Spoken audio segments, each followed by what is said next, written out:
একটি কয়েদি যার দুদিন পরে ফাঁসি হবে তার কাছে গিয়ে জেলার যখন জিজ্ঞেস করলেন, বলো তোমার শেষ ইচ্ছা কি, তখন কয়েদি বলল, স্যার প্লিজ আমি এক রাত আমার স্ত্রীর সাথে কাটাতে চাই, আর এটি হলো আমার শেষ এবং একমাত্র ইচ্ছা।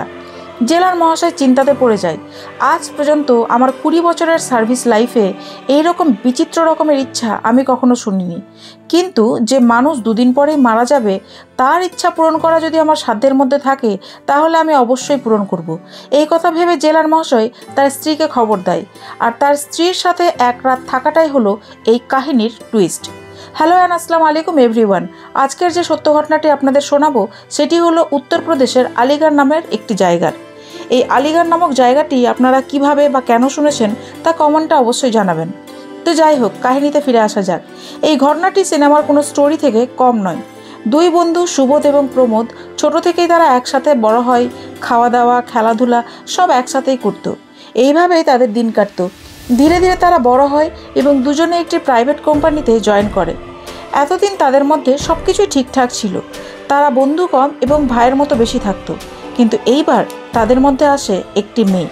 আসলে তারা যেই কোম্পানিতে কাজ করত সেখানে বন্দনা নামে একটি মেয়েও কাজ করত। তাই প্রায় বন্দনার সুবোধ এবং প্রমোদের সাথে আসতে যেতে বা কোনো কাজ করতে করতে দেখা হতো। কিন্তু সবার তো আর সবার সাথে একই রকম ভালো লাগা বা ফ্রেন্ডশিপ হয় না। তাই বন্দনার প্রমোদের সাথে কথা বলতো ঠিকই, তবে সুবোধের সাথে তার ফ্রেন্ডশিপটা বেশি ক্লোজ ছিল। তারা লাঞ্চ ব্রেকে একসাথে সময় কাটাতো, দুজন দুজনের সাথে খাবার শেয়ার করে খেত, ইত্যাদি ইত্যাদি। বাট আস্তে আস্তে তাদের ফ্রেন্ডশিপ এতটা গাঢ় হয়ে গিয়েছিল যে তা প্রায় সবারই চোখে পড়তো। কিন্তু মেয়ের চক্করে কোথাও না কোথাও ভাইতুল্য বন্ধুত্বের মধ্যেও চিড় ধরে গেছিল। হঠাৎই একদিন প্রমোদ সুবোধকে এমন একটা কথা বলে ফেলে যা হয়তো সুবোধ কখনো আশা করেনি। প্রমোদ বলে, ভাই তোর গার্লফ্রেন্ডের সাথে আমারও বন্ধুত্ব করিয়ে দে। বাট নিজের গার্লফ্রেন্ডকে কেউ কখনো কারোর সাথে শেয়ার করতে পারে না, সে তার যতই ক্লোজ ফ্রেন্ড হোক না কেন। বা হয়তো প্রমোদের চোখে সুবোধ বন্দনার জন্য ভালো কোনো দৃষ্টিভঙ্গি লক্ষ্য করেনি, তাই সে একদম মানা করে দেয়। এদিকে প্রমোদও কিন্তু সুবোধকে আর কিছুই বলে না, হয়তো বা সে সুযোগ খুঁজছিল।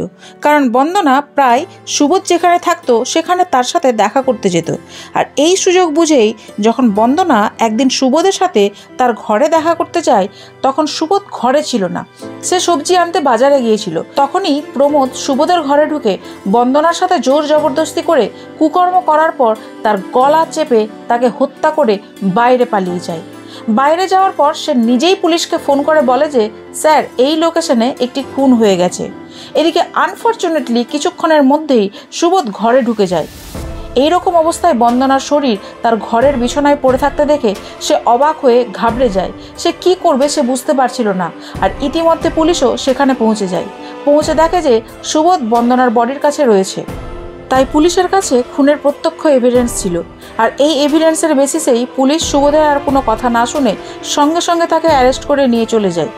এরপরে কোর্টে সুবোধের কেস চলতে থাকে। সে হাজারো বার জাজের সামনে দাঁড়িয়ে বলে যে সে খুন করেনি। বাট আদালত এবং আইন মুখের কথায় নয়, সাক্ষী এবং সবুত প্রমাণে বিশ্বাস করে।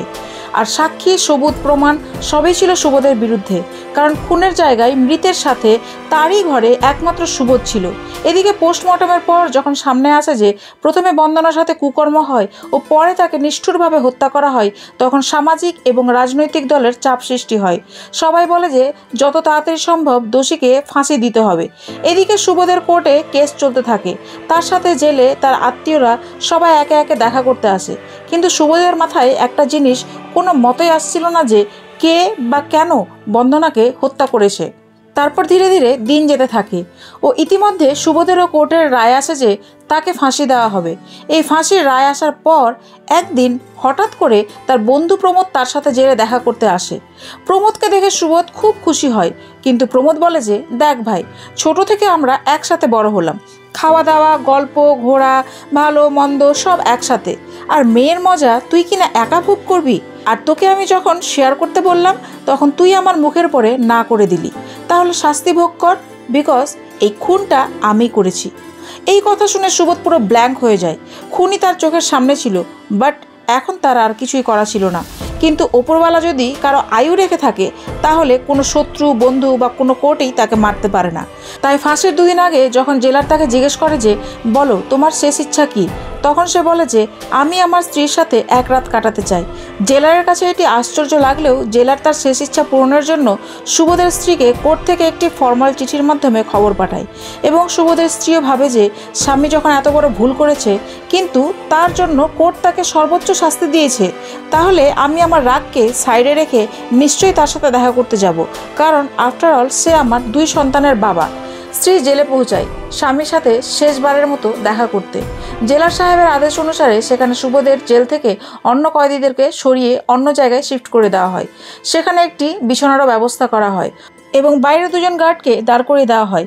কিন্তু সবথেকে বড় ব্যাপার, সুরক্ষার জন্য এবং প্রমাণের জন্য জেলার সাহেব সুবোধের অজান্তেই সেখানে একটি ভয়েস রেকর্ডার লাগিয়ে দেয়, যার পুরো কন্ট্রোল জেলার সাহেবের হাতে ছিল।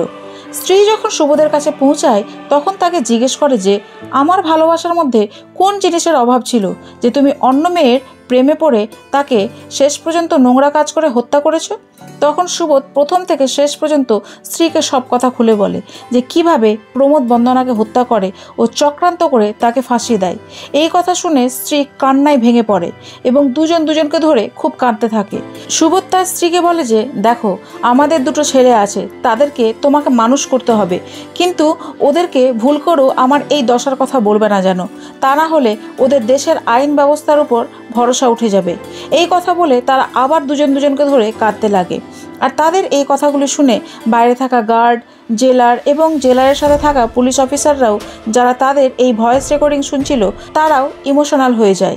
সুবোধ ও তার স্ত্রী সারা রাত গল্প করতে করতে সকাল হয়ে যায়। এবার সুবোধের স্ত্রীর চলে যাওয়ার পালা, কিন্তু সে কাঁদে আর বারবার স্বামীর দিকে ফিরে ফিরে তাকায়। কিছু দূর যাওয়ার পর সুবোধের স্ত্রী জেলার সাহেবের কাছে আবার 2 মিনিটের পারমিশন নিয়ে সুবোধের কাছে ছুটে যায়।